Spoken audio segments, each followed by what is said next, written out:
So I was one of those kids that went to a public school in the Philippines. I was born in the Philippines. I was there when I was 12. And in my earlier life, I was in a public school in Zambales, which is a province. And it was the kind of school where if there wasn't enough chalk, there wouldn't be a class. So just think about that. If there's no chalk, there's no class. So my lolo and my lola, who moved to America, decided that they were going to support my mother I could go to a private school. Right? So that's what happened. And when I turned 12, my lolo and my lola decided to come get me from the Philippines. So my mom gave me up when I was 12, and I got on a plane and I got to California, talking like this with a very thick Filipino accent, like that. And then when I was 16, I found out that the green card that my lolo had given me was fake. So that's how I found out that I was undocumented, and that's what like what Filipinos call PNP. You've all heard the term, which means tago ng tago, which means hiding and hiding. So that's what I did. I was 16, I'm now 32, and I spent basically about a decade of my life hiding, but hiding in a very public way. Because I found out that to be undocumented means not having papers, I decided that my name was going to be on the paper. So I became a journalist. I wrote for the Senate Chronicle, the Philadelphia Daily News, and the Washington Post. And then after about 14 years of lying and living in secret, living in fear, even of my own community, because unfortunately our own Filipino-American community can't talk about this issue, or refuse to talk about this issue the way that we should, I decided that I had had enough of this and that I was going to come out for the second time. You know what I'm talking about.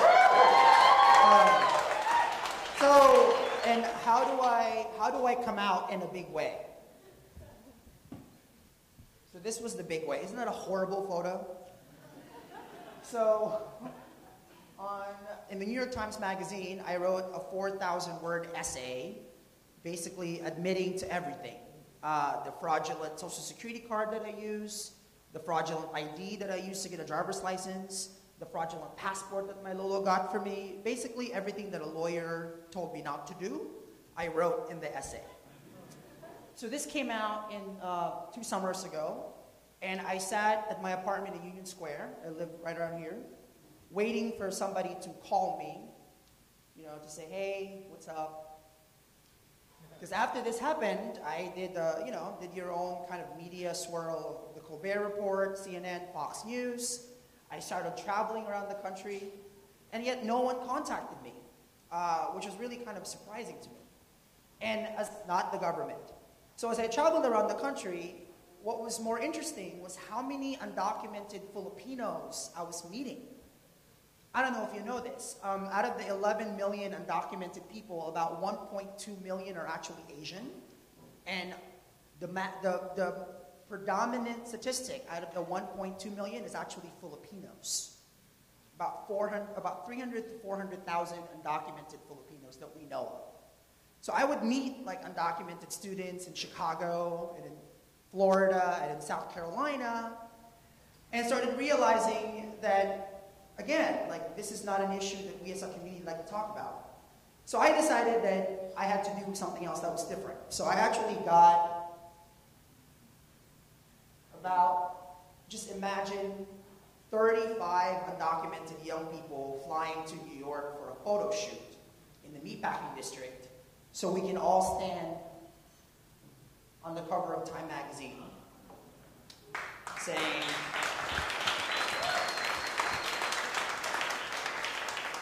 saying that we are Americans, just not legally. So there we are.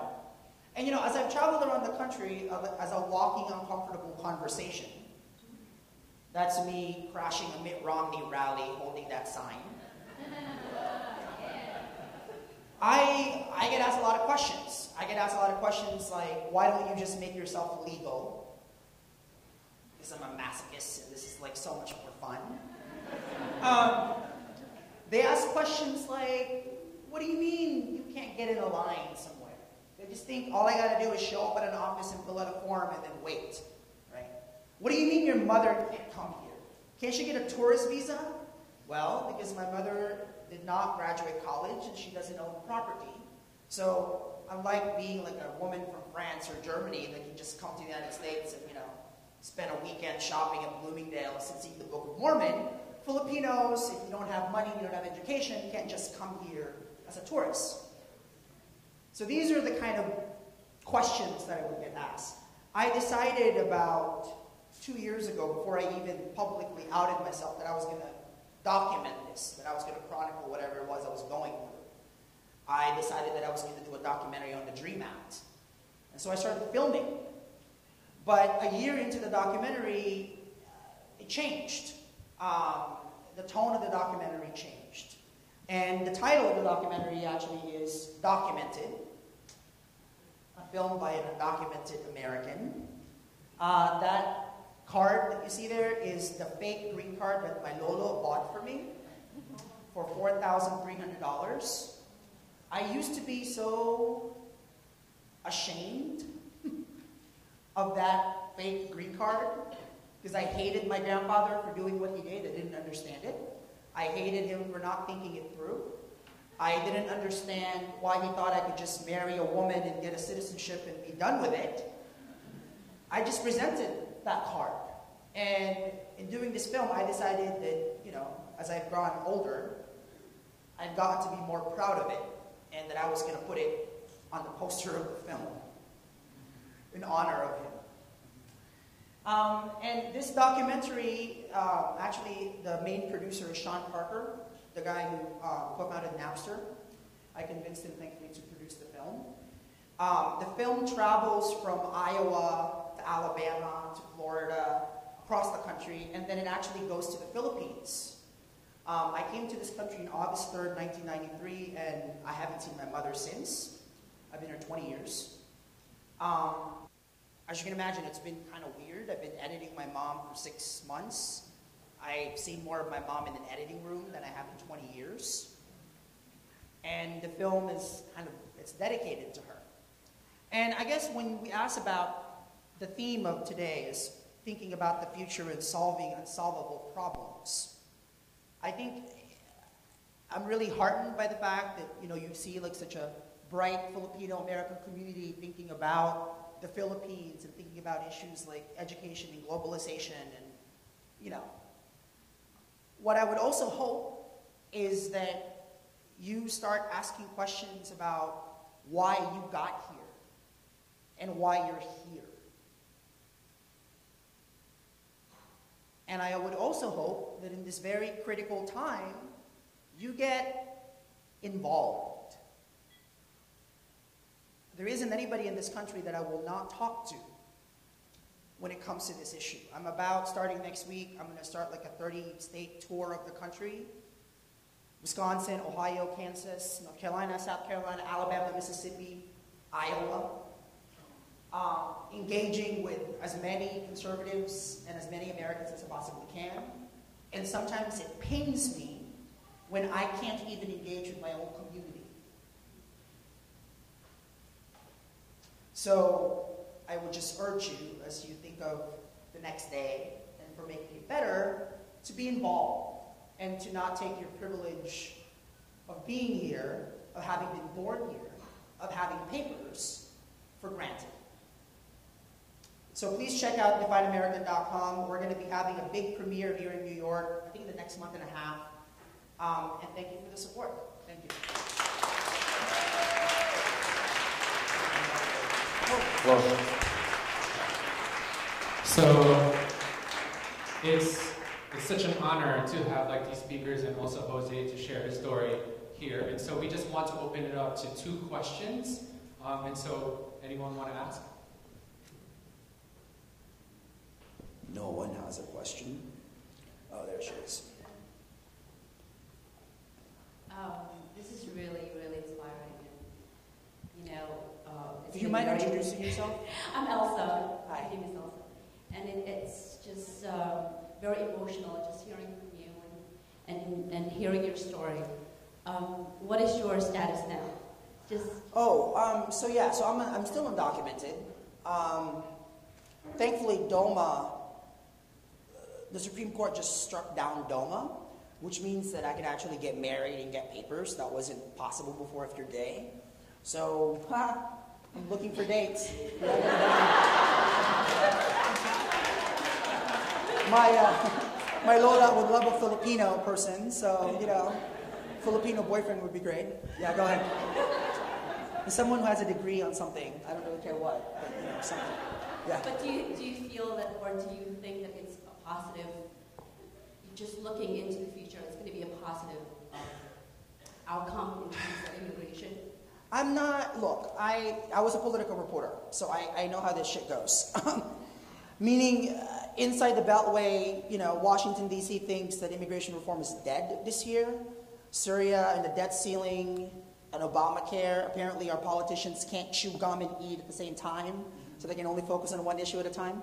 I refuse to believe that. I think that's why it's really, really important that we have grassroots support and that people in communities and in districts and congressional districts call their congresspeople and create as much noise as possible to insist that people like us can't wait, right? People can't wait.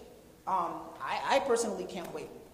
And just one thing about that, when I found that I was undocumented, I was really mad at my whole family. I didn't understand why my mom and my grandparents didn't tell me this. So I kind of pushed them away for a good 8 years or so. Like any Filipino, I send money to the Philippines every month to support my mom and her 2 kids. She's since had 2 kids. And I thought that was enough. I thought I could just send the balikbayan box and send her money and be done with it. Don't talk to her on the phone. It's too painful. How do you even talk about that? 20 years, right? And so it's been really interesting for me when the footage got back from the Philippines, staring at my mother and realizing that I've kept this woman waiting for 20 years. I don't know how long I can keep doing this. I'm kind of, when Martin Luther King says the fierce urgency of now, that's kind of how I feel. And that's why I get really disgruntled sometimes when, even within my own Filipino family, who are people who are born in this country who just kind of take it for granted, that don't even realize the privilege that they have. So I'm going to keep kind of doing this. I'm hoping that within the next year I'd get documented. And I made a movie out of it. So I figured, we're going to do about 100 screenings in October and November all across the country. So I'm really looking forward to that. One last question. One last question, yes. Oh, I'm sorry. Thank you so much. My name is Louis, aspiring journalist. Oh, great. I apologize if I'm being ignorant on immigration. I definitely want to get involved now. But how is it now you were able to do all this? You're making noise with this protest, not protest. Oh, no, it's protest. But they're not, but no one said, the police or anybody didn't want to actually, yeah. Border Patrol or anything like that. It's funny you say that. So when I came out, the only thing they did was take away my driver's license, so I can't drive anymore. But it was my only piece of ID, right? I don't have any other ID. So thankfully, the Philippine embassy here in Manhattan actually gave me the Filipino passport, my first real passport. But it doesn't have a visa on it.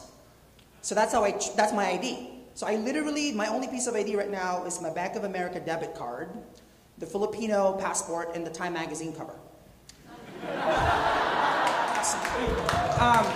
So tomorrow, I'm flying out tomorrow to Charlotte, North Carolina. So when I go to JFK, the only ID that I show is the Filipino passport. Now, if the TSA guy flips it around and doesn't see a visa, he can actually contact Border Patrol, who will then detain me.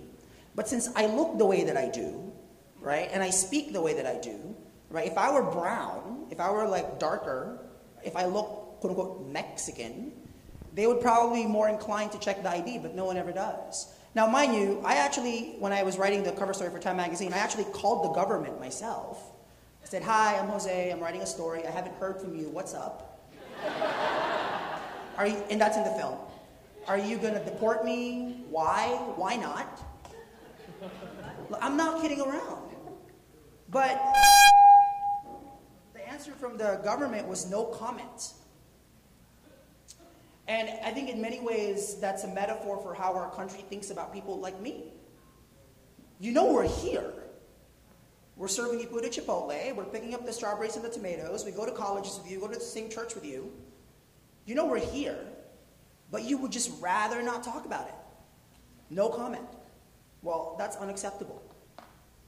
So that's the goal in the next few months. So thanks again, Ryan. Thank you for having me.